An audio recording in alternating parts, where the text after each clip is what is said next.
Dëgjues të nderuar, mirëmbrëma dhe mirë se vini në emisionin Jeta në Kosovë.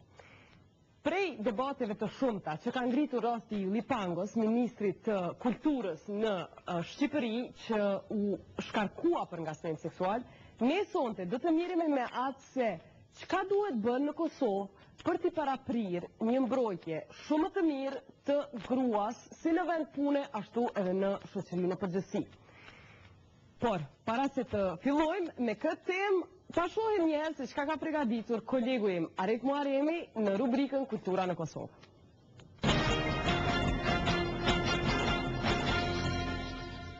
Cilat janë të vërtetë ligj që aplikohen për institucionet e kulturës në Kosovë?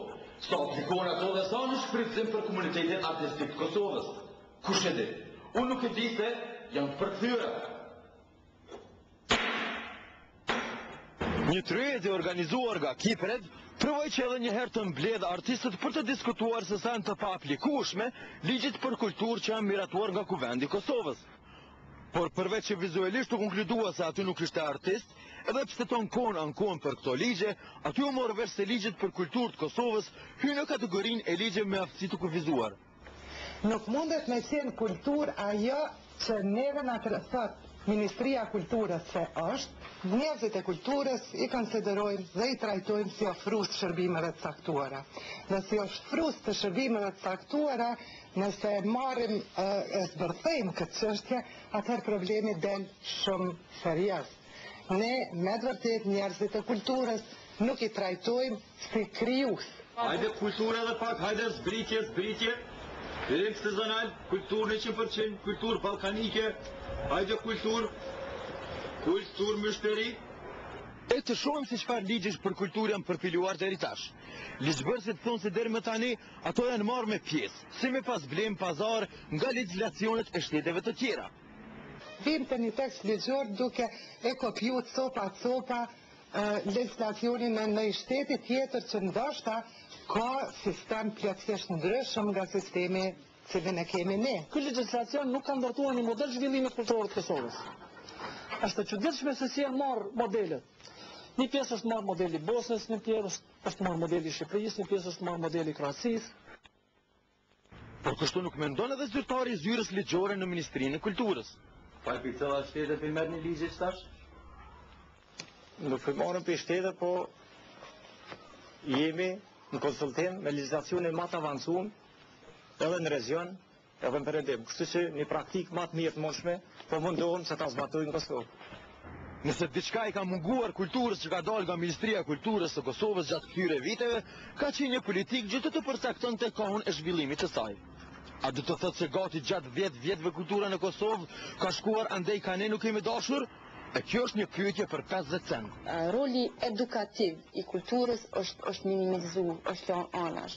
Dhe kjo nuk besoj se është diçka që mundet më rregullu me ligj ose me legjislacion. Po është vërtet se kjo është diçka që duhet më rregullu me politika. Vrehet qartë se jo vetëm fushën e kulturës, por në përgjithësi ligjet nuk mund të zgjidhin problemet me cilat ne në shoqëri ballafaqohemi sepse neve na mungojnë politikat. Që nga viti 2000 nuk kanë pas politika kulturore të miratuara nga Parlamenti i Kosovës ose të miratuara nga forumet të ndryshme kulturore, të cilat në një mënyrë do të japshin atë miratimin e përgjithshëm se ka do të shkon te kultura. Derisa zyrtarët ligjor të ministrisë mbrojnë tezën e tyre se nuk ka kurrë abuzime me ligjet e fqinjve për institucionet të kulturës, zyrtarët e pavarur ligjor tregojnë se pasi e kanë parë ligjin për institucionet të kulturës, as nuk kanë marrë vesh gjë prej tij, e as nuk e dinë pse ekziston ky ligj. Derisa kemi pas vënë një hulumtim për ligjet që i afektojnë organizatat jo qeveritare, rastisht e kemi marrë dhe kemi studiuar ligjin për institucionet e kulturës, dhe jemi mundu ta kuptojmë, dhe kemi qenë një grup i juristëve që në një mënyrë jemi marrë ma herët me atë punë, por nuk kemi ditë në fund me kuptu pse është nësira i ligj, cili është qëllimi atij ligji, çka është rregulluar me atë ligj, pse ekziston ai ligj. Në pajtim me ligjin për institucionet kulturore, mentor Zymbera na vjen me një titull mjaft simbolik: Aktori në kuti. Një monodram dhe një aktor që e flen teatrit Dodona. një muzikë dhe zërim për të ardhur keq, dhe shumë blitë aparatësh fotografik që shoqëronin në pa shije ziljet e zhëmshme të disa celularëve në publik. Ky është një rezume e premierës së fundit të Mentor Zymberajt, kushtuar ditëve të ligat të artistëve dhe 2 vjetorit të ditës kur ai kishte humbur një njeri të dashur. Sot e kam edhe për vjetorin e nanës, pikrisht, 2 vjetorin e vdekjes dhe të varrimit, kështu që kam pas shumë motive. I kam lidhë të motive edhe kam zgjedhur si ditë premierës. Se çfarë është jeta e një artisti sot, aktori në kuti e shpjegon nëpërmjet metaforës së kutisë, skenës së tij dhe rrugëtimit për të dalë nga fusha e minuar e mediokritetit dhe hipokrizisë, duke besuar çorrazi në vendin ku arti i tij çmohet. Pra një perceptim idealik për një utopi kulturore. Me një fjalë, një shfaqje që i përshtatet një gobleni në dhomat e qysheve. Kështë nga dhejnë nga jetë asfodit. është temë originale, ndër. Temë originale, ku në gërfati artistit është jashtëzakonisht shumë e madhe, dhe ne shoqërinë tonë, dhe në kohën e fundit mendoj. Kështu që motivet janë kryesisht të ne, kuptohet pak a shumë për punove. Për gati një orë, artisti Mentorit u transformua në një tragjik dhe komik mesatar, për të përfunduar shfaqjen me një skenë që do ta përshkruante gjendjen e mjerueshme të tij me fjali dhe gestikulacione quasi groteske. Njerëzit e kanë harru dashnin, kanë harru punën shpirtërore, kanë harru janë zhvesh shumë prej këtyre gjanave. Ky e runa të idealizmin e vet, runa të shëntërinë e skenës.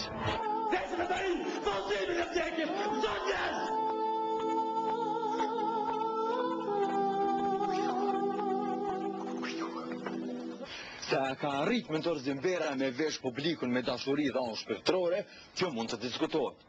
Por ajo që më pëlqen më shumë të ky njeri është fakti se është njëri nga të rrallët që jeton prej punës vet. Pra ushqehet me djerth. Halal. Prej nishit deri në 6-3. Po me merit.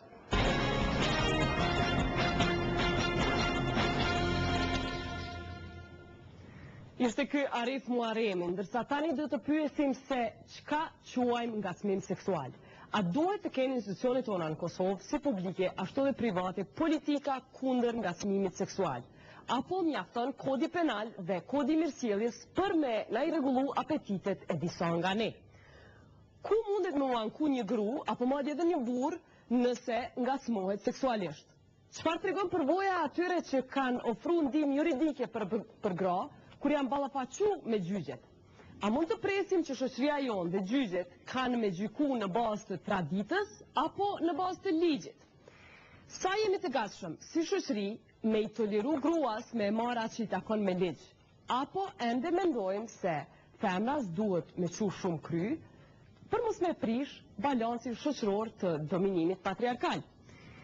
Për të diskutuar këtë, mysafir të sonte në studio janë Flora Macula nga organizata Unifem, Besim Kajtazi, ekspert ligjor që punon në Ministrinë për Shërbimin Publike, Julieta Vunici, drejtoreshe ekzekutive e Qendrës për Studime Gjinore, Naser Ajeti nga Agjencia për Barazi Gjinore, Gazmend Kuqi, psikolog, dhe Drita Regjepi, koordinatore e ndihmës juridike. Më nuamën se kemi ardhur, Gazmend, nështë kisha fillu me ty pak me definicion, po duket që ndoshta gjithë e dim, po megjithatë, çka quajmë ngacmim seksual?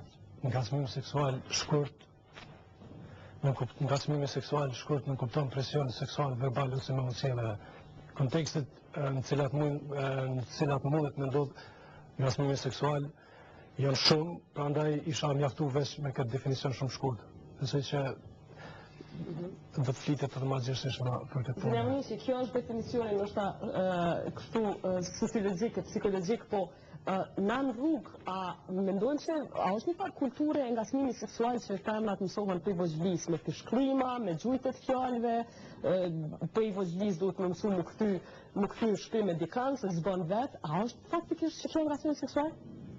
Unë mendoj se ka elementet të ngacmimit seksual në këto raste, po është vërtet që prej moshës më të re, vajzat janë, ta themi, mësu vazhdimisht që po ecën në rrugë, kudo që janë lokal, në shkollë, besa në fakultet, të ngacmohen në këtë mënyrë përmes gjujtjes fjalëve të ndryshme, komenteve për trupin e tyre, për dukjen e tyre, fishkëllima, shikime të ndryshme, edhe në qoftë se ato ndonjëherë guxojnë dhe ankohen ose kthejnë në fjalë ndaj këtyre ngacmuesve, atëherë ato edhe kërcënohen edhe me dhunë fizike, kështu që shumë shpesh si në rast që kryesisht vajzat heshtin për frikës se do të marrin më shumë, kështu që pajtohen që prap më mirë me duru këtë lloj thymje dhe ngacmimi se sa me ëngër dhe dajak. Domethënë sepse shumë shpesh ka ndodhur që ato janë edhe të sulmuar fizikisht, anën tjetër është në ndërdijen e tyre që s'kan kujt të ankohen. Ato vajza treja nuk kanë ku të ankohen, nuk ka informacion lidhur me atë se a ekzistojnë ligje, a ekzistojnë politika, a ekzistojnë mekanizma të cilat do t'i mbrojnë ato prej pakënaqësive në rrugë, e mandejnë vend punës, në punësim, në proces punësimit, në jetën e përditshme. Zgjajeti, ju si pasi punoni agjensioni është kuadër të qeverisë, çfarë kishte thënë ku mund mu anku gratë që kanë ngacmim seksual? Po paragjykojnë mund me qenë edhe burrat, ndoshta. Eksperin e këtëmeri prej nga vijë në përfasoj në manë agjensi për përzi gjinore, në kuadrë gjysë komunistit, institucionet severitare. Tash ekziston ligji për përzi gjinore, do në që është aprovë në 2004, edhe në njërin 2.8, do më me kufizon nga smimit seksual, se shka përfshin, do në përfshin dhe formë të sjelljes së patishërua seksuale, qoftë karakteret verbale se verbale, dhe mund të ketë karakter fizik ose simbolik, po që një që në kohë ka përshënën sënimin e dignitetit të personit.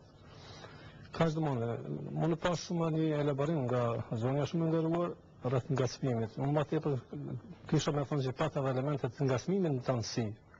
Edhe ngacmimi para se të njëjtën vepër do mund po që nuk e ka vetëm karakterin seksual do mund ngacmimit, por ka për qëllim sënimin e dignitetit të personit. Në kësaj përket institucioneve qeveritare dhe atyre të karakterit nivellit lokal, do më ka mekanizma, ka kriju do më, mos e kemi zotnirë aty është edhe krijues do më dhe atu si rregullues për shërbim civil, 2046, unë para pa mekanizma do më komisione, për ata që prishin disiplinën, edhe për ata dëmon që janë pakënaqur në vendimin e shkollës por, si është komisioni disiplinor. Po, a tolerohet mashkullit e me që, për shembull, shon fjalë, a e dënon dikush, apo është fiton edhe më shumë po jena nëse shon fjalë? Thash ligji për parazi gjinore, parashedhe këtë mas ndëshkimore, dëmon që pala, nëse flasme për institucion, vazhdimsi, dëmon i bie në presion apo në ndikim në këtë ngacmimi seksual e adreson. A janë dënuar ka para pa do mund mos ndëshkimor që mund dënohet me gjop do mund shkolla parë prej 1000 dhe 3000. Tash e kemi në gazetë një rast që ka dalë edhe në Kosovë të një gjykatësi hetues në gjykatën e Sarkut, i cili vazhdon për 2002 ka pas e ka sulmu një palë, e ka ngacmu seksualisht dhe vazhdojnë me qenë vend punës. Atëherë, që ka pibojnë në këto ligje nëse ata vazhdojnë me vend punës? Unë flasë nga konteksti për nga vi, besoj që thonë komisionet, cilat mire me kësa raste, janë pa më shishme në raport me komisionet? Ku janë ato komisionet në kadrë të institucioneve? Sa nëse ne, është komisioni disiplinor, nëse pala apo shërbisi civil, para qësë është ngacmuar nga kolegët, cilët do seks, në mund tash një dhe për moshë dhe femër, mund tjetë, s'preshtohet dhe të femër tjenë, se nështë femër është ma si figurë ma, si person ma i përstashëm për ngacmim seksual, por kemë raste që mund dhe kundërta. Në më atërë, adresuat kërkesa e përori, gjithësisht kërë shefit e ra... A ka ndohë në erë dikush me u shkarku pëse ka ngacmim seksual? Gjërë në tani të thashë në misionën severitare nuk kemë rast. Flasën nga i konteksti për nga vi, nuk kam njëri për tjerat, edhe do mund, komisionë nëse e merë, atë nuk të bëjt tolerancë, po dhe të vërtet dhe të të ka na i gjobë, a ka na i dënim?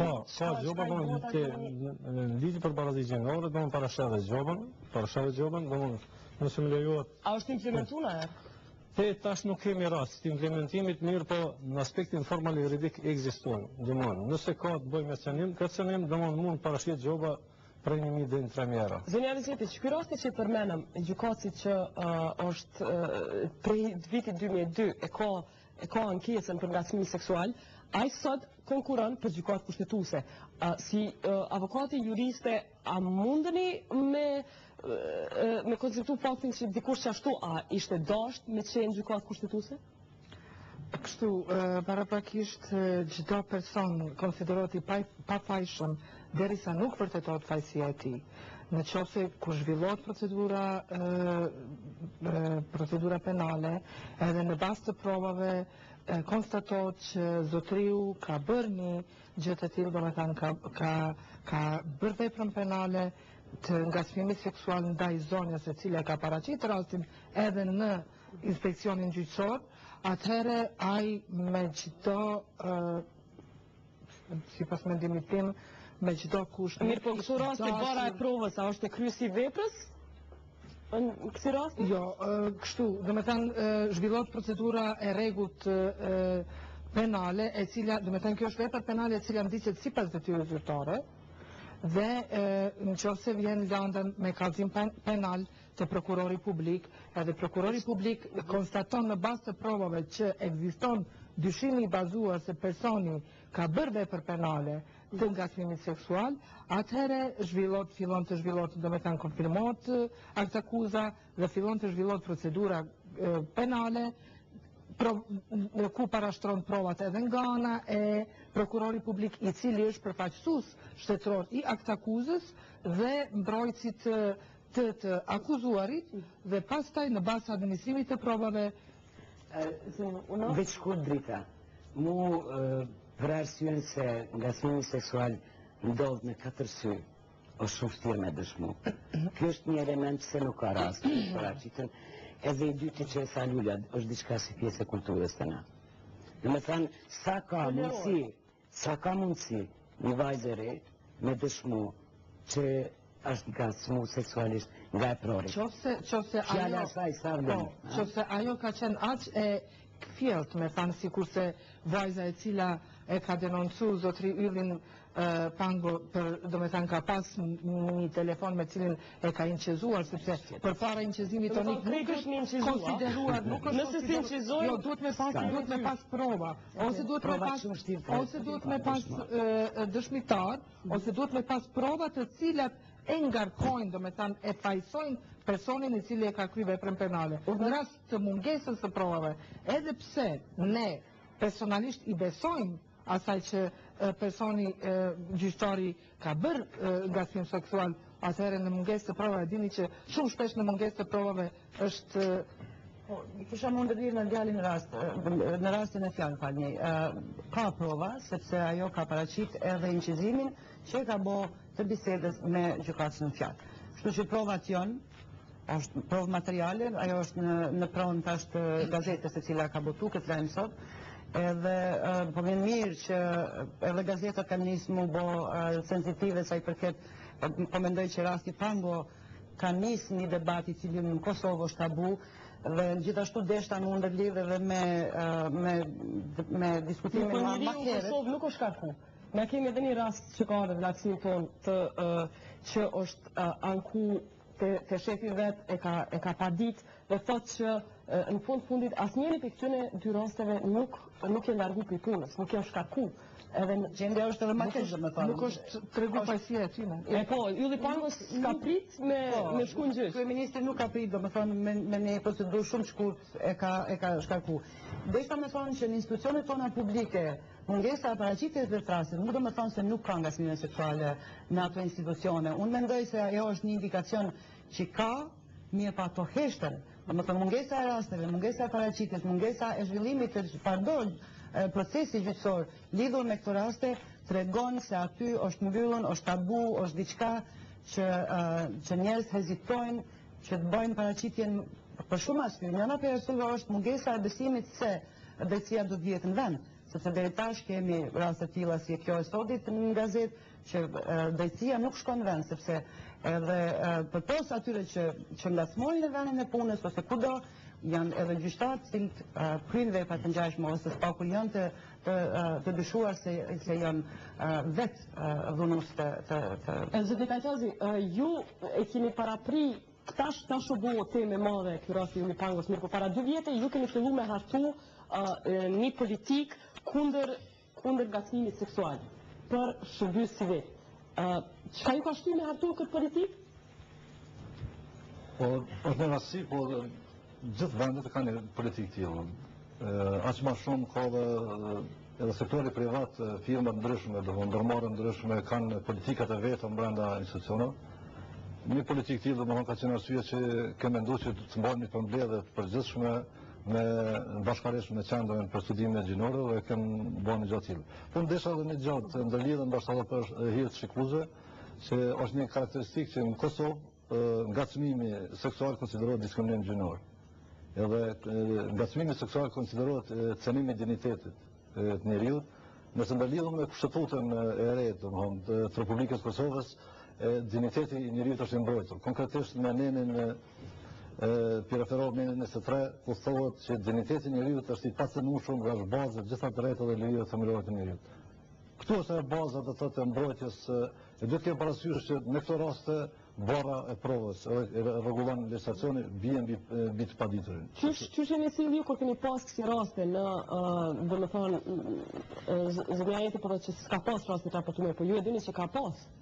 Do thonë, për ndryshim nga zotëjeti jam ka kohë gjatë jam në institucionet, nga viti 2001.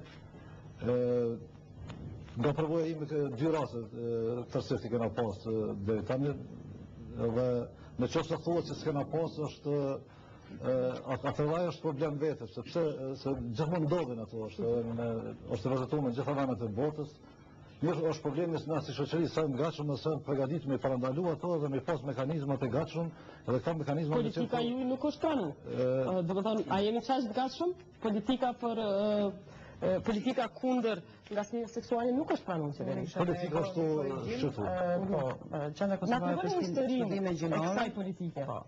Ka inicu këtë dhe në bashkëpunim me institucionet publike të Kosovës, me ministri, me mekanizma tjerë, ka qenë domethënë një proces gjithë përfshirës edhe ka inicu pikë pari, qendra ka inicu në 2005 një politikë kundër ngacmimit seksual në Universitetin e Prishtinës, të cilën politikë e ka dorëzuar atje, është marrë te rektori. Pse në Universitetin e Prishtinës?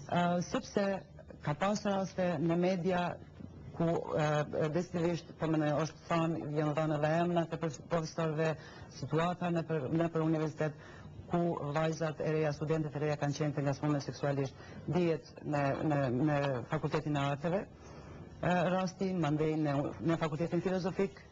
Në atë rast, domethënë, ai person është gjyku edhe ka qenë vërtet i akuzuar për dhunim, për tentim dhunim. Mandej rastet tjera të cilat në mënyrë private i kemi marrë vesh, kemi menduar se është mirë që universiteti përpos statutit që e kanë një përkufizim të shkurtë lidhur me këtë problem, nuk ka kurrë mekanizmi brenda universitetit i cili parandalon edhe mbron të gjithë punonjësit e universitetit për përfshirë edhe studentët. Avantaji Universitetit Prishtinës mos me pas mekanizëm nëse një studente ka një përvojë tillë me një profesor. Mbas të njohurive të mia, unë mendoj se nuk ka ku të ankohet, edhe ajo politikë nuk ka shku me tutje në aprovim nga sedanti e tjera.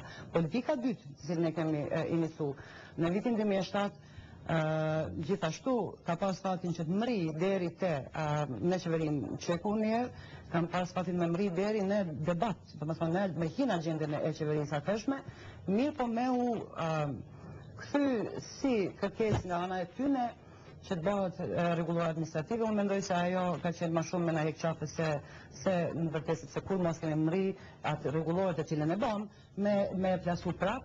Me na jek qafe që mos me e aprovu politikën, sepse komentet e disa ministra me na sa di unë, sepse kemi informacione, është thënë detyrimisht se kjo politikë në qoftë se aprovohet nga qeveria e Kosovës, atëherë na publikisht pranojmë se ka ngacmim seksual. Unë mendoj që është një arsyetimi shumë banal dhe mendoj se politika në vërtetë ka rolin e parandalimit. Nëse aprovohet politika kundër ngacmimit seksual, i vjen që pranojmë që paska. Ma mirë mos me pas dhe mos me fol hiç për këtë punë.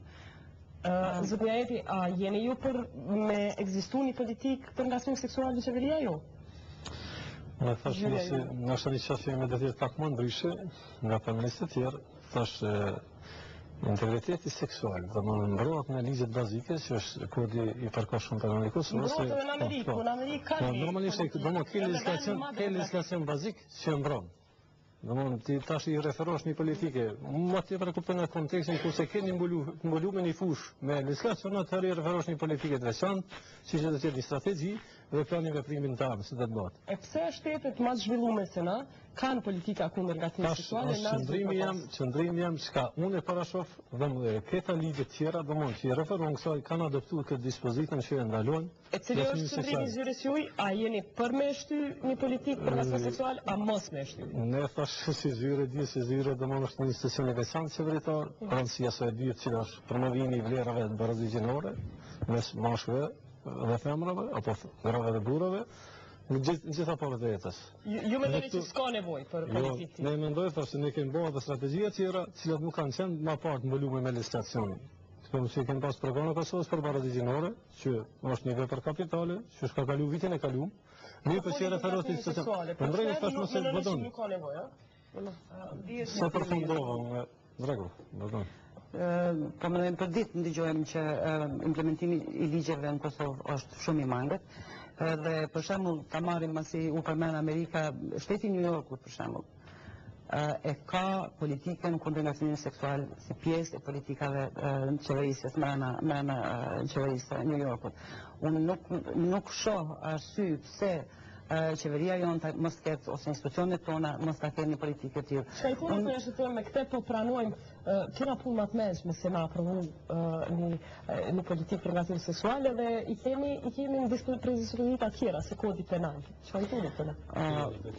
Kodin penal, jetë është në procedurë që janë ligje bazike.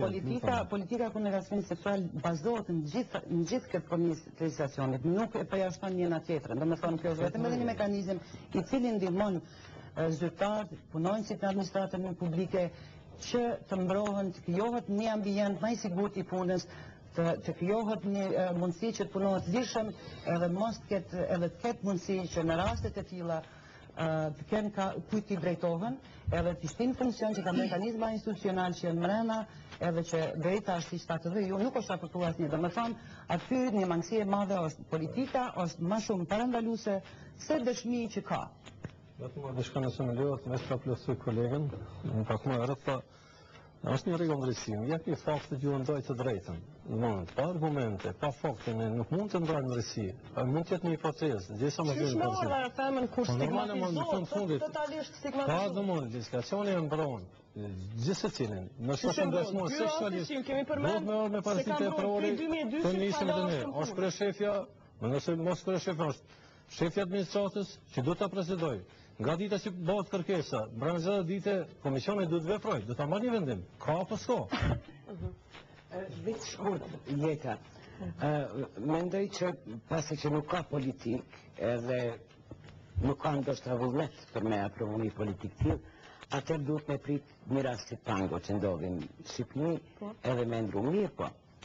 Unë mendoj në momentin kur krijohet një mekanizëm ku vajzat, gratë edhe mashkujt mund t'i adresojnë vetëm ngacmimin seksual, besojmë që do të rritet një mekanizëm I fortë.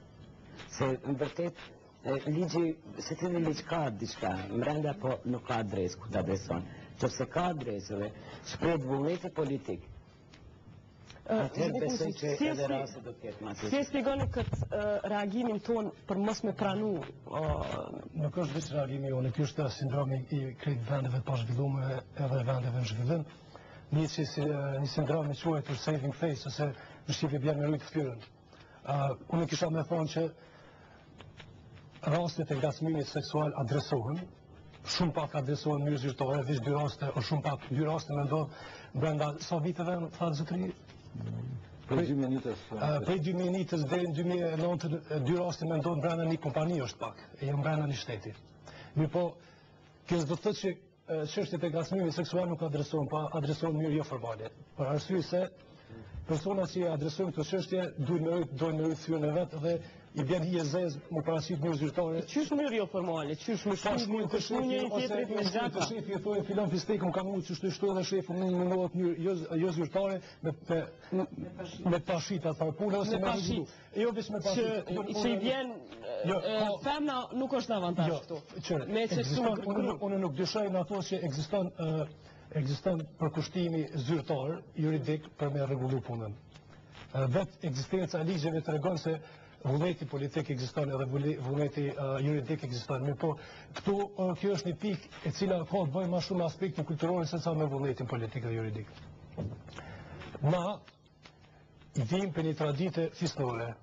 Edhe tradita jonë fisnore është kryesisht e organizuar rreth principit gjakut mashkullor, jo gjakut femror. Femra konsiderohet si e shkuar në familjet të burrat.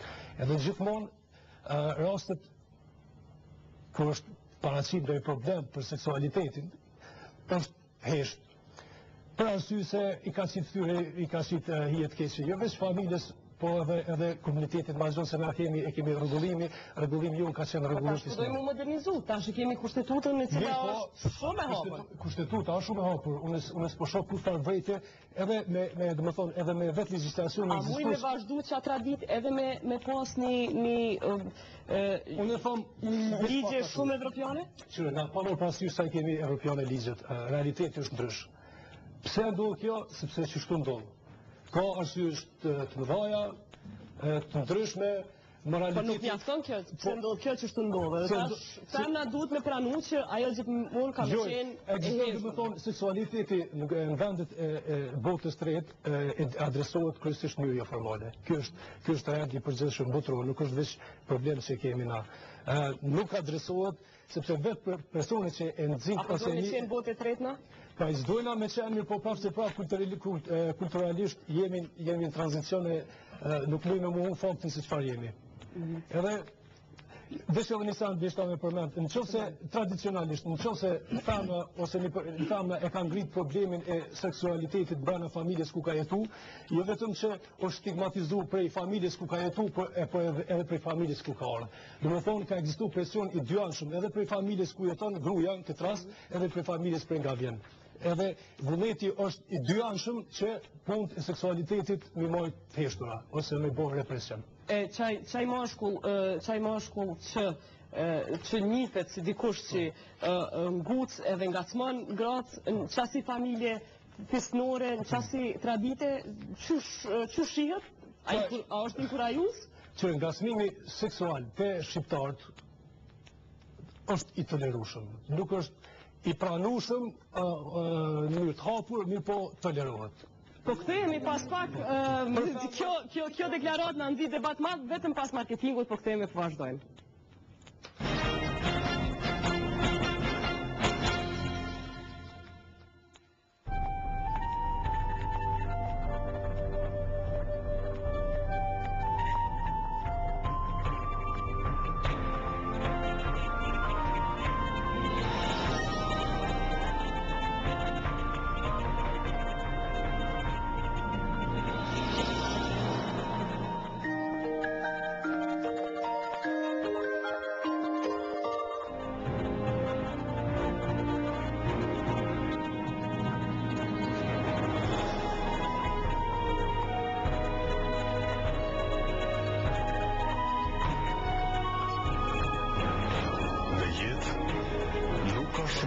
Se nga niseni, por ku shkoni dhe çfarë mund të arrini.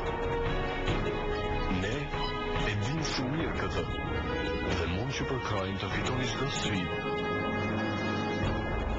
Jeto më mirë. Raiffeisenbank. Teknomarket. Pajisje teknike montuese për kuzhinën tuaj. Samsung, Whirlpool, Candy, Electrolux, Zanussi, Arison. Ofertë dhe çmime atraktive. 3 vite garancion. Teknomarket. Ne dim çka shesim, ju dini çka bleni.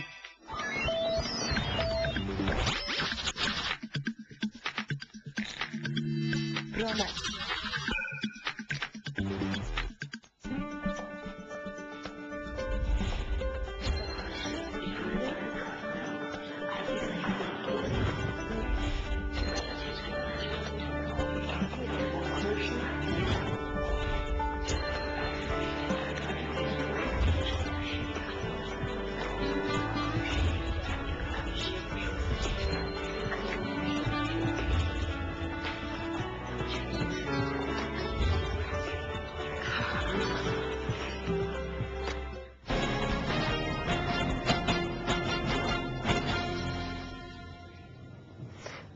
Gjepi, a duhet Graçi na këshyrin edhe që me një anë ju ndigjojnë juve të thonë që edhe zotnia Jetin të thonë që kemi mbrojtje ligjore, po ashtu si po thotë Gazi është e pranueshme. Është ngacmimi seksual është e qëllirueshëm, a duhet me pranuar çto?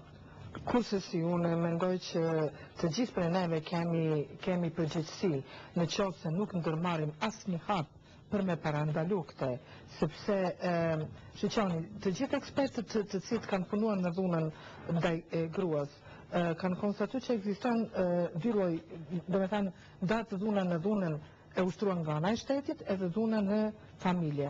Dhuna nga ana e shtetit konsiderohet pikërisht atë që panelistët e thanë, gjutja fjalëve, sulmet në paqe, sulmet në rrugë. Unë e di që para 10 viteve para luftës, unë kam mujtë me u kthy në orën 10 apo 11 natës pa kur pa frikë. Tash nuk guxoj, sepse gjithmonë pres që dikush është musulman edhe ma merr çantën, jo për diçka që jam unë re që mundet me nxujt ndonjë fjalë në dytse. Mirë po, çka ndodh? Shteti është ai i cili duhet të krijojë mekanizma dhe instrumente për me parandalu. Qofse ai toleron aktivitetet të tilla, atëherë ai është në mënyrë të drejtë për drejtë i inkuadruar në dhunën. Nëse që ky shtet thotë nuk po pranojmë politikën kundër ngacmimit seksual se është e tepër, si jemi në çfarë fazë? Duhet patjetër me pranu sepse shteti duhet me di që jemi 53% tyra. Në qoftë të gjitha ne qohemi edhe organizojmë proteste pikërisht për këtë çështje, atëherë besoj që shteti do të jetë indiferent në këtë. Nuk ka nevojë veç grazë, ti kajtoni ju kur keni marrë, ju jeni vetë të Drenicës, edhe keni iniciu një qësi politike. Çfarë që shumë po për kolegëve që ju si po mirëni po argjeni ko me bo një politiku në ngacmimit seksual. Çfarë i kanë thonë? Është edhe një ndër paragjykimet e shumë që janë në Kosovë, këtë pyetja juaj, të thonë që me treva një ndohë. Edhe ashtë më parë Po këtë Kosova o Drenicë, ashtu jemi krejtë, si jam të tonë veç për Drenicën. Po është konë mirë me konë dhe gjatë luftës. Një gjatë që të gjinore nuk e veç të fano, po janë edhe të marë. Në qëfë se i shumë, dhe të maj shumë shpesh, qëfë një jetën e përdeshme, se diçka që i përket grave, dhe ato dhe të mirë me këto, që është të shpesh në debate, sot pa basisht ju i keni ftu dy gjenit, por shumë rastë në tema tila i thrasin vetëm gratë dhe nuk, unë nuk e kom atë problem, por në rastët kërë kom pasat probleme, e kom pas përgjigjet për to, se... Nuk i lash me përgëndu pares, juve kër i ka ardhë rasti për ngacmim seksual, që shkeni vepru? Normalisht, do të lidhëm me dy pyetjet, edhe do të përgjigjem, tek femrat, gratë në përgjithësi në Kosovë, në shoh diçka që janë një kontribuse të asaj që jenë në ditën e sotme. E jo rrallë është bërë shumë që kanë marrë pjesë edhe në luftë, por në qoftë se morëm periudhën para luftës, sidomos pas okupimit 45-ën, gratë i ke pas ilegale çdo kënd, gratë i ke pas traktate që kanë qitë gjithmonë parullat, gjithmonë gratë kanë bajtë armatimin, do të kemë asisa ata që janë dëshmitarë, në qoftë se duhet një revolë me bajtë prej Prishtinës në Skënderaj apo në Gjilan, atë zakonisht e kanë mojtë gratë. Kjo punë zdihet? Dihet, se kem pas raste tilla shumë, sepse kem pas edhe shumë burgosna, domethënë që kanë ditë me stoicizëm, me mbrojt, edhe me mos me qitë kur as shokët e vet, as gjithë ato. Këto janë shumë aspekte të cilat në një apo tjetrën unë bërë mu që edhe shumë tjerë që të përpiqem që ta arrijmë ata që thotë... Mirë, po mas luftës, që shkanë kalu që ato dveja, për shemull, që kanë vujtë mas shumëti? Edhe bile konsiderohet që moraliteti shqiptar është metudës që gruja që ka me pa burë, për shkak se i ka vdek luft, edhe ka fëmijë, mos më martu, duhet me nejnë shpit burët. Kjo po flasë, jo ka raste për shumica rasteve. Bile konsiderohet tërpë në qëse gruja që i ka vdek burën luft shkën e martot me të tërkën. Ka raste që e kanë largu gruën edhe fëmijët i kanë dalë, gruja nuk i duhet për shkak se buri ju ka vranë në luft, atëra si nuse nuk ka nevojë me ndajtë në atë shtëpi, pa bile tu i mohu drejtën në kontakt me fëmijë. Kemi pas ka raste në... Mos besoj që kjo është në përputhje me moralitetin e përgjithshëm shqiptar, se më po mundohen edhe kësi rastesh. Më po, Unë ato që thashun që më thonë ngasmimi seksual është i shpesh. Moralitetin e imoralitetin. Thashtë imoraliteti e përfshin edhe pjesë negative dhe pozitive. Unë që ka thash dhe i tash nuk për referohen hamendistime, për referohen statistikave të përgjithshme globale, përsa e përket ngasmimit seksual. Ngasmimi seksual është shumë i shpesh, të fillu për shkollës fillore, shkollën e mesme, vendet e punës, gjithkohë. Edhe në familje. Po ka dhe. Kjo nuk do të thotë që i qëtë hijet zezë institucionet e kanë mekanizmat në ndryshëm. Qasë institucional, unë të besoj që ekzistenca e ligjeve që ju referu këtë zotëria këtu, të regon që ka dishtë. Ligjet nuk janë mekanizm. Debatin ka për qëllim me i ba hijet keqe institucionet ose me shumë e qartë, që ato gjitha me banë vëllë. Sepse kritika nuk është faqja dhe. Dhe në përfaqësisht në realitet. Një mënyrë që të bëjmë presion, unë s'paku si pjesëtare e shoqërisë civile, e kam për detyrë, e kam për obligim që të bëj presion në institucionet tona, që të vendosin mekanizma, që kjo politike cila ekziston është hartuar për ekspertëve dhe ndihmon në sidomos në parandalimin e rasteve, sepse në përgullumtime se unë kom bo pak sësh në për internet edhe kom pa që në ato kompani, institucione, publike, private, ku ekzistojnë këto politika dhe mekanizmat e vendosur cilat do të zbatojnë politikën, ka ma pak rastet të raportume të ngacmimeve seksuale, se sa në ato dhe ambienti ku punohet është shumë ma miqësor, është shumë ma paqësor, edhe produktiviteti e tjera do me thënë rriten. Në këtë rast, unë përmendoj se mekanizmave institucional ju duhet, sidomos kur është mekanizmat që kanë bajnë me që ato njësit për detat e njerëzit, njësit për barazi gjinore, në nivelin lokal, në nivelin qendror, aty janë, po ato duhet më funksionalizuar, ato duhet me hinë punë. Po çka punë jo që pikërisht është zyra për barazi gjinore që e kanojë këtë politike dhe nuk konsideron që kjo zyre që duhet unë mendoj që Agencioni për barazi gjinore nuk e dija e kanal ose kanal, unë e di që nuk kemi pas në përkraje të shprehun. Mirë, po unë mendoj se ata ishte deshtë me rikonsideru qasin e tyre në qofë se ata janë kunder edhe me pa si përparsi edhe si një mjetë në punën e tyre në përdiqme. Sepse në këtë mënyrë, në qofë se politika aprovohet edhe janë mekanizmat aty mrena dhe janë hapat të cilë janë në mënyrë të qartë të tekstuar aty se si duhet veproj një viktim i ngacmimit seksual në vendin e punës, unë mendoj se është një manual i mirë për me bo punën e tyre të përgjithshme. Jo, është Agencioni për barazi gjinore, është Agencioni për qeverisje të mirë, dy mekanizma që kanë për detyrë, edhe gjitha njësitet që kanë për detyrë të monitorojnë çështjet tilla përpos tjera. Nëse më lejohet, tash sigurisht se kanë Agencioni, pa Agencioni ka mekanizëm në nivelit qeveritar, në nivelit lokal, për mes cila monitoron punën edhe të nivelit komunal, edhe të nivelit ministror. Po çfarë punë monitoron? Se ju nuk janë ata zyrtar për një anë. Është këshillin ndërministror, po ata kanë obligimi për cilë të sende, edhe në politikën e sankcionimit, edhe me raportuar. Kemi raportuar në herë që ka pasur në rast të ngacmimit seksual. Po edhe ata kanë obligim ligjor dhe me raportuar Agencionit. Kanë obligim, po a keni raste që keni Nivelin komunal dhe është zyra, me leqë që janë të obligume kuvend komunale, me të më zyrët për barazi gjinore, ka dhe zyrët dhe zyrëtare për barazi gjinore dhe koordinatorë asë zyrë. Po ka punë sferën dhe me gjinore të amboloj gjithmonë, në kreta sferët e jetës shëshorë shka a është qajo zyrëtare për barazi gjinore i trajnum me umar me ngasmim seksual?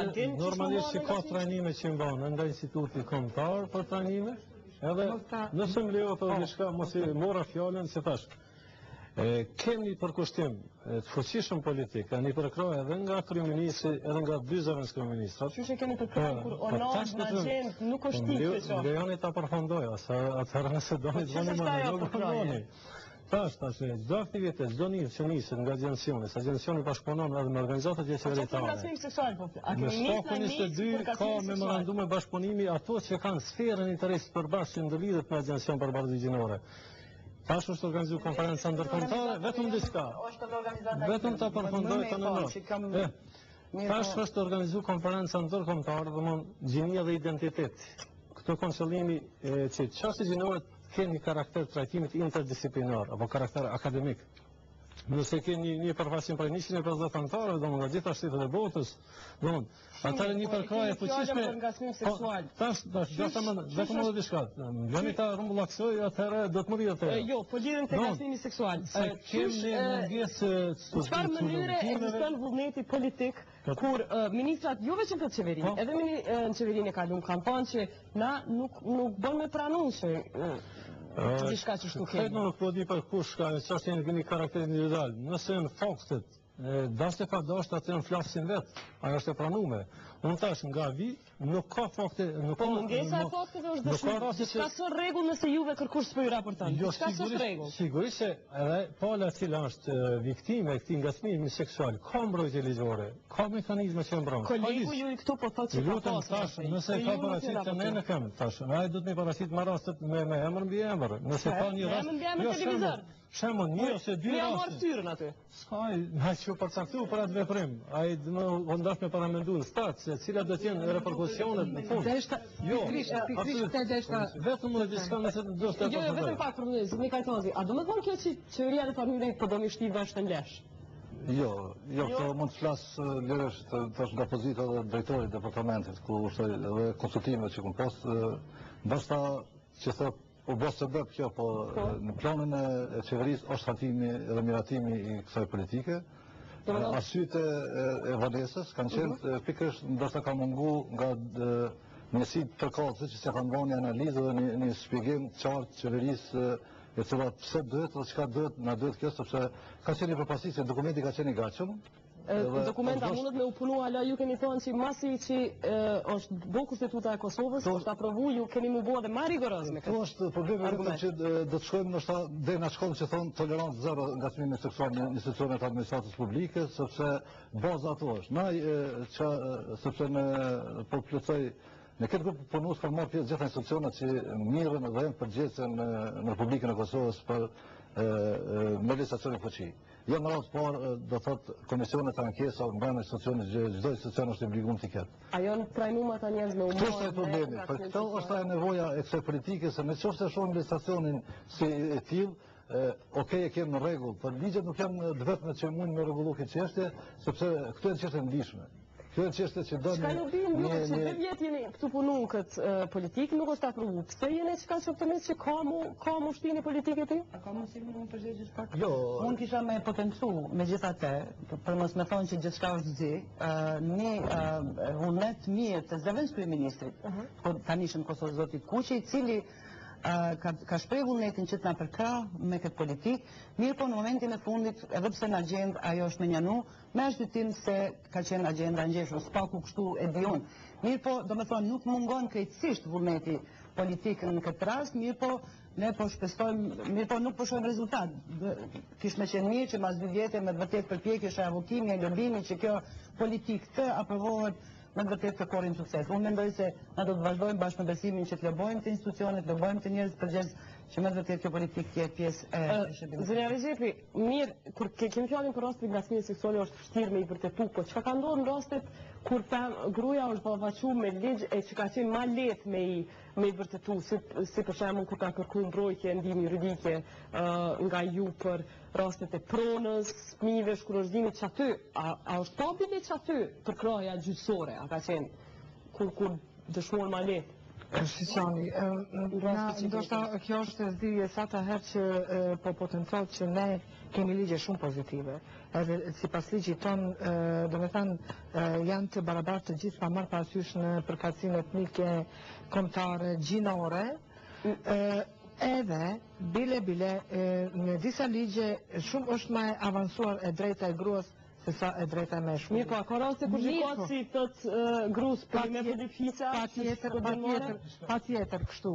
Do me thënë kur është në pyetje realizimit të drejtës së gruas në pronë.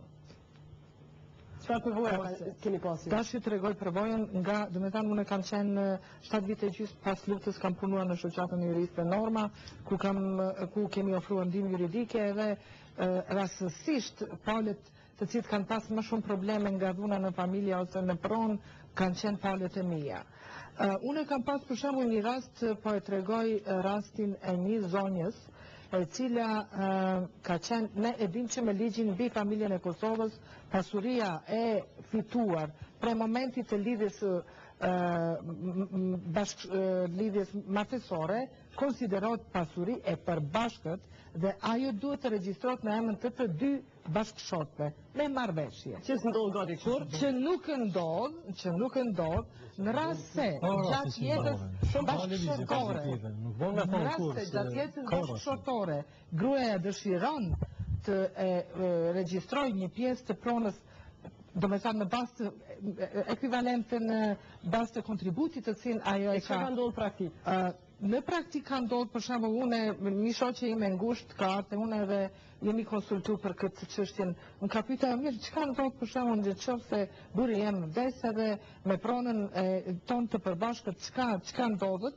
Atëherë i kam thënë prona jote e përbashkët nuk është siguru kërkun që se ti nuk e regjistron si pronën tënde, që ajo pronë do të shkrihet në pronën e bashkëshortit tanë me rastin e shqyrtimit të trashëgimisë. Atëra ajo me burin ka bo marrëveshje, kontratë marrëveshje, edhe 50% të pronës së përgjithshme të fituar së bashku e ka regjistruar në organet kompetente. Mi po ndërlidhem, po kthem në rastin të cilin e kemi pasur në normë, një zonjë rand, një zonjë e cila ka punuar në shtetet e jashtme si mjeke dhe 2/3 të kontributit të saj, me 2/3 e kontributit të saj është ndërtuar shtëpia e përbashkët, e cila ka qenë regjistruar në emrin e bashkëshortit të saj. Që shënë si gjykatësit punëtorët ligjor me temat që kanë pas burë, apo që kanë pas problem? A ka qenë qasja kanunore, apo ka qenë qasja ligjore? E pushishoni, fatkeqësisht në disa raste kanë përmendur edhe kanunin, për shembull në rastin kur kam kërku një pale imja në normë ka kërku besimin e fëmijët nga se ajo është kurorzuar edhe gjykata me rastin e besimit të fëmijët e ka marrë si element gjendjen faktike e cila është shumë e gabuar, sepse si element kryesor me rastin e besimit të fëmijët mirët lidhja psikosociale e fëmijët me prindin. Gjykatësia ka marrë, domethënë, gjendjen faktike, është shkruar martesa dhe fëmiu i është besuar babait, i cili ka. Edhe pse nana ka qenë punë? Nana ka qenë punë, ka pas përkrahje prej antarëve të familjes saj, prej prindve, prej vëllezërve. Edhe rrugën më të madhe se baba ka punuar si automekanik, mirë, po ku qëndron çështja? Qëndron çështja që babai fare nuk është pa me fëmijën. Ai mëngjes e lente fëmijën në gjumë dhe kur u kthente në mbrëmje prapë gjente fëmijën në gjumë. Do të thënë fëmijën e rriçin hallat edhe gjyshrit. Kur kam qenë shumë kam gulse sepse u mishrova me rastin, atëre gjyqtari i cili e gjykonte rastin, më drejtohet me fjalë, thotë, mirë drita, pse aq shumë jemi shru me këtë palë, po lufton për te si me pas bajzën, ti din që të shqiptarët fëmijët i beson asi babait në bas çkapit, bas kanunit lek dugagjinit. Për mu ka qenë ajo shokante. Atër unë i drejtova gjyqtarit, thash më falni, edhe unë jam shqiptare, edhe unë jam e divorcuar, dhe mu ka besu fëmiju. Edhe më pytaj, kush e ka u thejë procedurën e juj, unë i thash Slavi Saristiq. Edhe prita me më thanë, gjyqtari, pa ajo është femër, është ma senzitive, është nanë, edhe me siguri për shka ka saj. A i më tha, ajo është sërbe. Andaj për atë shkak ju ka besu fëmiju ju. Unë prap i kisha thyrë edhe të aspekti i trashëgimis, prap është sistemi fisnor në pytje. Pasuria lëviz në linjen mashkullore. Mi dhe kur dhe në qytetin tonë, në qytetin s'duket që na kemi mënyrë fisnore të organizimit tjetër. Është e vërtet mirë, po sa është i trash urbanizmi, dhe më thonë sa është i vjetër urbanizmi si fenomen në Kosovë. Ka fillu valja par e urbanizmit në vitit 70, ku jenë hapë ndërmarrit e mëdhaja, pas në edhe valja dytë është mas luftet. Dhe më thonë kjo është urbanizmi kolektiv. Na jemi haloq ata, unë jemi lindë dhe jemi në 77. Nësi shëshri moderne, apo? Jo, faktikisht nuk jemi, se kjo është realitet, na e kemi bashkë, dhe më thonë, na edhe pse i jetojmë në qytet... Apo kemi qef me qenë modern? Apo muj me qenë modern? ne duhet me bo përpjekje me qenë modern. Urbanizmi nuk mund shme pos urbanizim të mirëfilt pa pos vendit punës të mirëfilt, pa pos pagesë të mirëfilt, pa pos meritokraci, dhe më thonë kur gruja hin e barabart në treg me burin, në tregun e punës, të bazu në vlerat personali, jo në vlerat kolektive, që është, dhe më thonë, tradita fisnore. Ky proces është veç në fillimin e hershëm. Se sa do të ndodhë, se sa do të marrë gjatë, ky proces mbetet për ta po unë besoj që ky proces do të jetë në vazhdim edhe ka me kur sukses. Zonja Masula, kisha me përfundu me ju organizatat si juja, unë i themi. Është një farë përshtypje që krejt këtë presion e kemi prej UN-it, prej që ka hi komet e bashkume për organizatave si t'juja që na bojnë presion pes jashti, e që na kemi shumë pak presion pes mbrendshme, me ndryshu edhe me i emancipu gruan. A me të vërtet, do me thonë, apo na dështon emancipimi pëse kemi presion shumë nga jashtë? Jo, nuk mendoj që presioni ka ardhë prej organizatave ndërkombëtare. Presioni, tash po flas për çështjet grave, ka ardhë nga organizatat e grave në Kosovë, se ato ishin edhe para se vije, me thanë, para 99-ës, dikun 10 vite për para. Mirë po, një çështje që ne duhet me e ditë, është që një shtet, apo qeveria, duhet me ofru siguri për gjithkën. Jo siguri territoriale, as kolektive, po se cili njeri ka nevoj për siguri, për brojtjet. Sot, një gru që është e pasigur të vetë punët që gaspu, ku mundet me shku? Nuk është vetëm siguria, se ju hytë edhe në trashëgimi, siguria fizike, është siguria ekonomike, siguria shëndetësore. Gjitha këto një standarde dhe norma ndërkombëtare që ne nuk mundem me u izolu nën arsye se jemi tradicional edhe s'dojmë me ndru. Ne duhet, që se duhet me undru të ndrohemi në një rrugë të drejtë, jo të banë gjatë rrugës shëmtime, apo dëmtimet nga. Vesa me përmenë për trashëgimi, veç një çështje. Ju i përmenit dvejat, edhe nga smimin seksual. Ato gratë reja që kanë betë në dveja, ato kanë lëvizjet kufizume. Dhe janë të observume tanë kohën. Se në qofë se dalin, thonë që po kërkojnë burë. Edhe që ka nëse kërkojnë burë, normalë. Kjo është dhe me thana e mentaliteti, dhe me thana. Edhe kanë lëvizje. Mirë po, është një stres tjetër, ku hinë trashëgemia, në që se umbren jetë vista të regoj një rast. Shumë prekshëm. Gjatë luftës januar, do me thanë, babaj me djalin, edhe kanë metë në shpi, nana nusja me një vajzë tre, dikun një vjeqare. Edhe kjo gru, do me thanë, vjera e nusës, kërkon me ndru gjinin e vajzës. Edhe ka pas, do me thanë, mirë kanë qëndru me e ba djallë.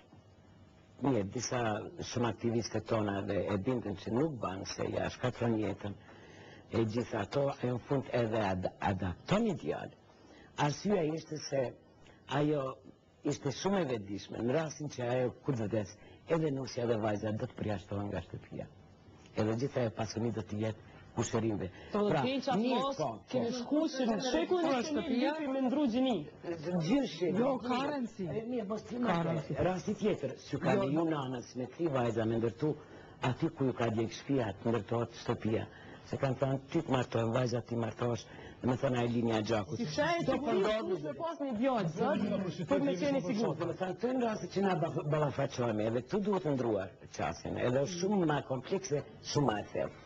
Unë vetëm desha me thënë që të ne, kur është në pyetje procedura trashëgimore, mbi zotron e drejta zakonore mbi të drejtën ligjore.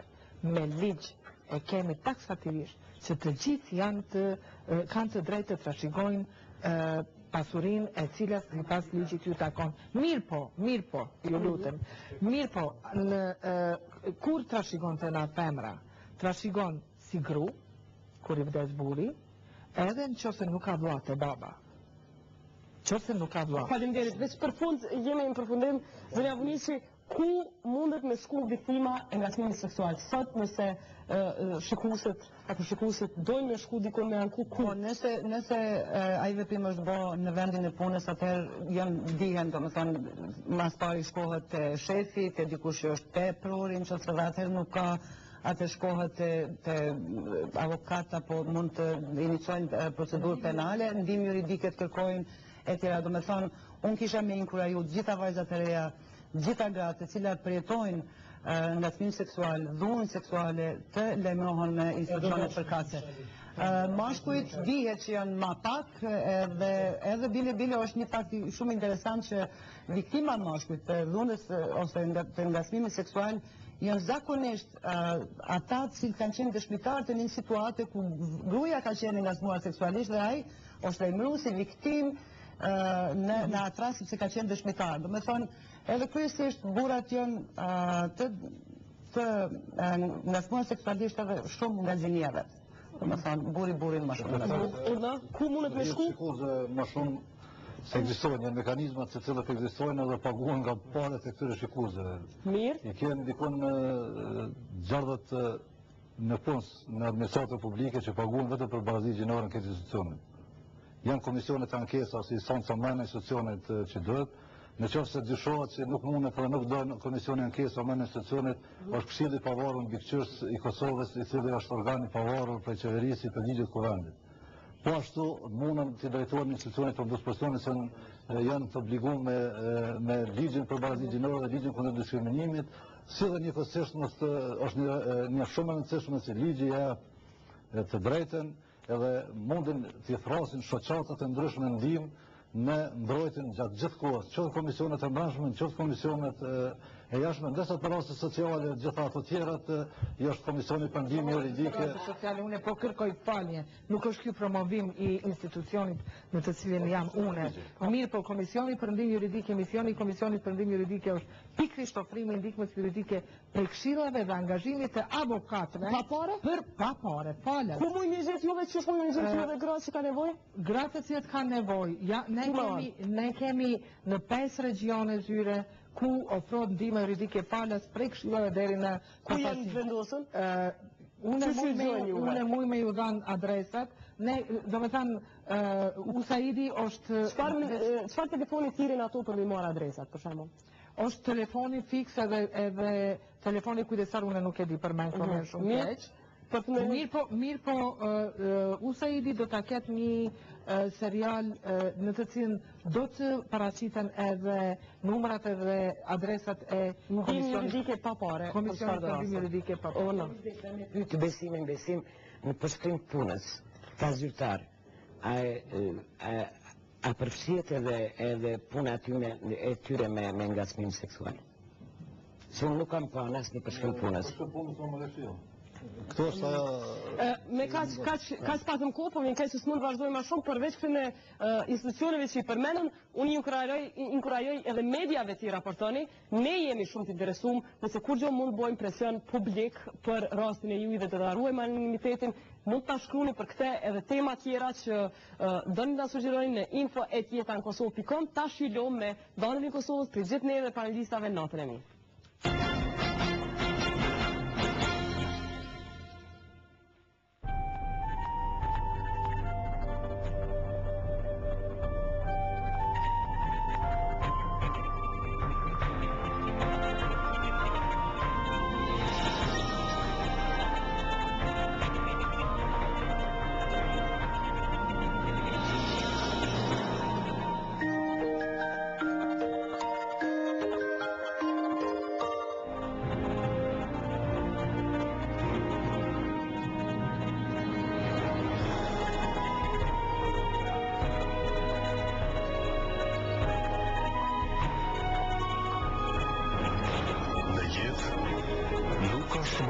Se nga niseni, por ku shkoni dhe çfarë mund të arrini.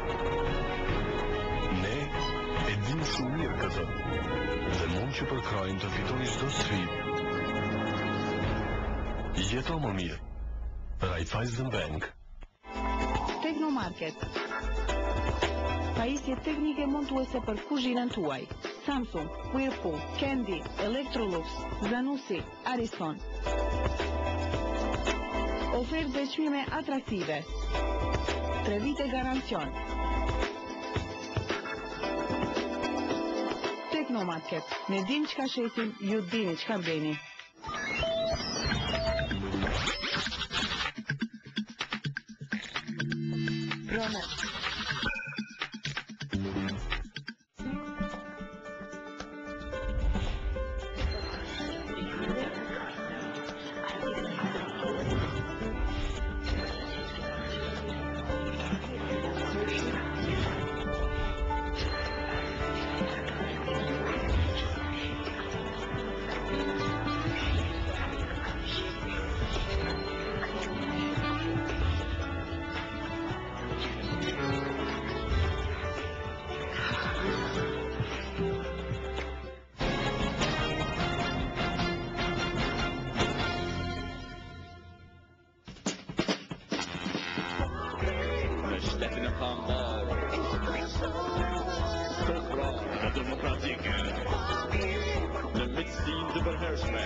Episodin e kaluar, dhëndri Kosovës të është ballafaqur me krizën ekonomik në Wall Street, New York, edhe ka mësuar se në kohët të vështirë duhet me rrit pantollat.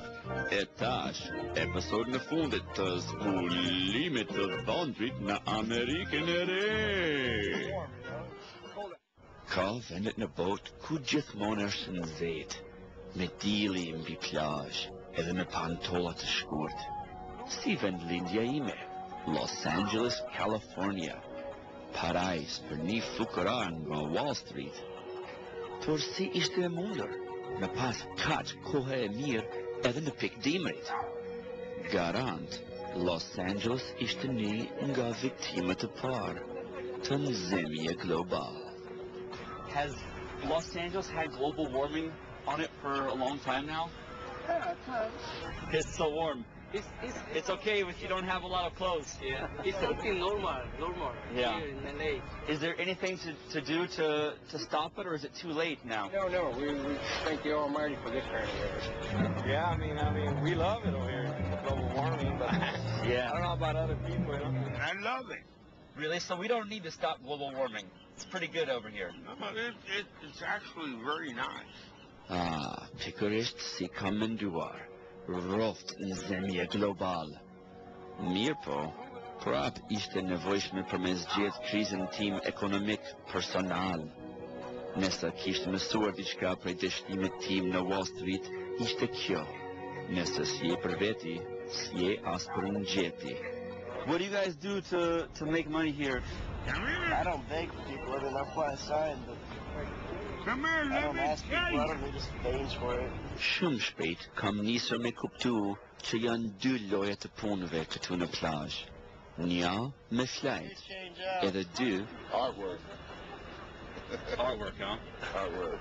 Po, plazhi ishte plot me artiste të mirë dhe të lloj-llojshme. Për me gjetë rrugën time, unë kam lyp këshill nga një veteran të mbijetesës. They call me the bear. It's my front yard. How do I make some money around here? Do I have to have an artistic skill too, like everyone here's? I know Jim Morrison. Really? Do you think he could get me a job here? Jim's, he's passed on. You remember the Doors? Okay. Jim Morrison. Yeah. Break on through to the other side. Break on through to the other side. Yeah. Tash e kam di qysh kisht mujt me jetu në Los Angeles, me bo këngëtar. Ma poshtë e kam gjetër një grupi i muzikës, edhe pas pak observimet edhe mësimet, kam marrë guxim për me provu artin tim të ri. Hey guys, would it be okay if I sing a song with you? We sing blues, we use the cycle, and slightly globally warm.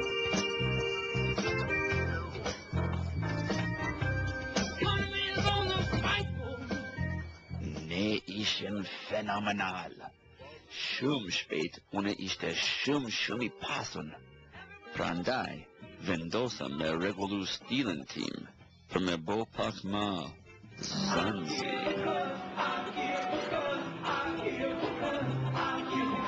Për me asimulu në Los Angeles, pa tjetër duhet një kerë e bukur, sepse Amerikanët shumë kanë qef me shëtit.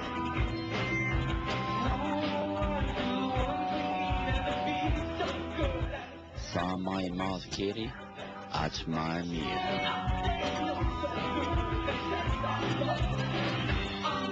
Ashtu kam jetuar edhe unë, shumë i lumtur, të shëtit çdo ditë edhe çdo natë të e bo rock and roll.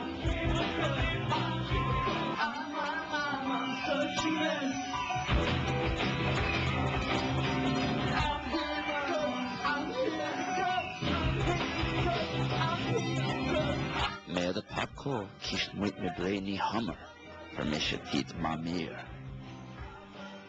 Por një vit, kam ndalë në majën e bregut të Hollywoodit. Të këshur panoramën e bukur, mendojsha vet me veti. A ishte ky qëllimi e misionit tim? Para edhe fama? Plus, edhe pse Amerikë ishte në krizat të ndryshme, Kosova ishte në krizat edhe mazi. Unë betova për me pru diçka prej Los Angeles që shumë kishtë ndimu Kosovën në zemje global. Ideja parë, me bo Kosova furnizuesi i naftës. Amerika ka nevoj me blej shumë naftë për krejt ato kjerët të mdaja, edhe Kosova mundet me shqitë. Benzin për Amerikë, pari për Kosovë, edhe në zemje global të të gjithë. Por veç një problem. Kosova nuk ka naftë. Kishtë ndëgju që në karneval të plazhës punon një eksperte për nxemje global. Shkova me vizitu këtë ekspert. I want to bring some global warming to Kosovo. So it's beautiful and sunny like this? That's right. Edhe pse në Kosovë s'kemi naftë, kemi diçka tjetër, shumë e vlefshme, edhe shumë mirë për nxemje global. We have a lot of coal in Kosovo, and we want to sell it to the Europeans quickly before they outlaw it. The extraction of coal, the processing of coal, and then the burning of coal for electricity is a totally antiquated system. Modern cities are not, it's not really the way we're going. Këtë ekspertja ambientalist ka vendos më në tregu disa shembullit të energjia që vjen nga dielli. So this is the world's first solar-powered Ferris wheel. It's not moving. Well, that's because the park isn't open yet. Për shumë fat keq, ekspertja ambientalist ka insistuar që të bojmë krejt vizita në mënyrë këmbësore. This turned out to be a pretty far walk, Shannon. I'm sorry. Why don't we just take a car? It's like 4 blocks. So this is a 44-unit studio apartment complex. That black wall is solar photovoltaic panels. They collect all the sunlight. And those panels, plus a wind turbine up on the roof, they generate enough electricity to heat and cool and provide lighting for the entire building. So the tenants of this building do not pay an electricity bill. I've heard that solar is really expensive to build. Actually, it's really interesting. Right now in California, the payback period on a residential solar installation is between 3 and 5 years.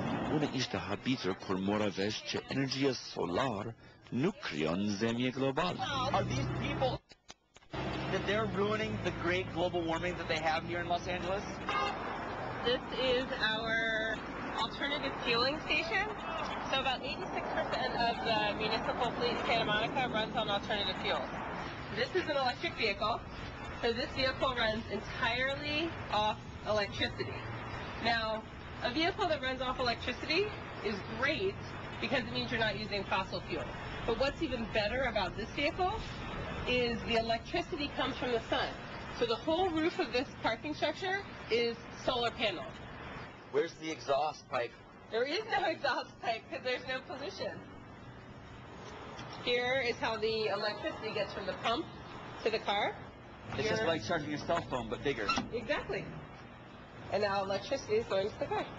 So right now you're on the 6th floor of a parking structure. As you can see, the roof of the parking structure is all solar photovoltaic. It's about 181 kilowatts of power. Wow. And so what that does is it runs all the lighting for the parking structure, runs the elevator, and then the ground floor of this parking structure has a commercial restaurant, and it runs the power for that as well. Just going to charge up a little bit.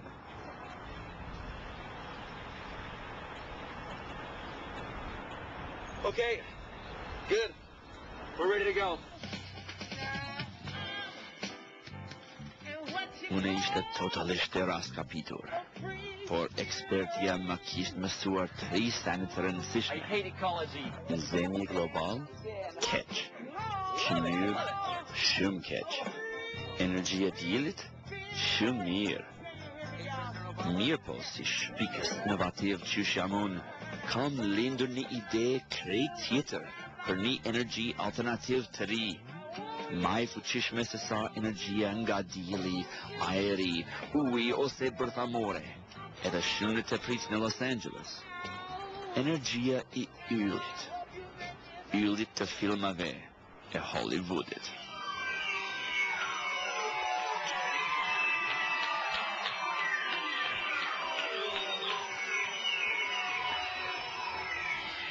I'm from Kosovo, and we're looking for alternative energy sources. I'm just wondering if I could try extracting some of your superstar energy power from my cell phone. Sure. It's a bit too strong.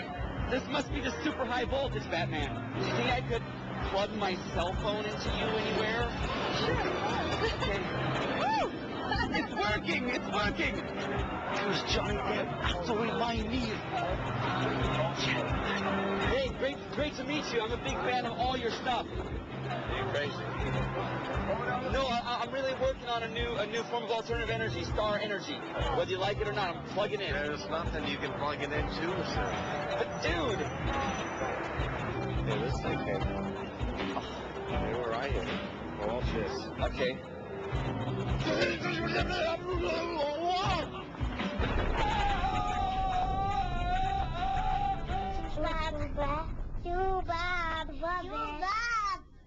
Ashtu sa shpejt se kam shku, ishte kthyer magjikisht në shtëpinë time në Kosovë. Nuk e dishe, a ishte krejt ky odësia ime vetëm një ëndër? Jo, absolut. There's Barack Obama! Edhe saj për këtë energjia e yllit, kishte qenë nevojshme me vizitu Hollywood prap një ditë për me zhvillu shpikjen time. Por për tash, veç ishte e kënaqur me qenë prap me familjen tim, rahat në Kosovë.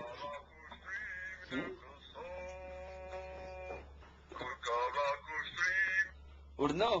Country Kosovës, hey Dander. Ah!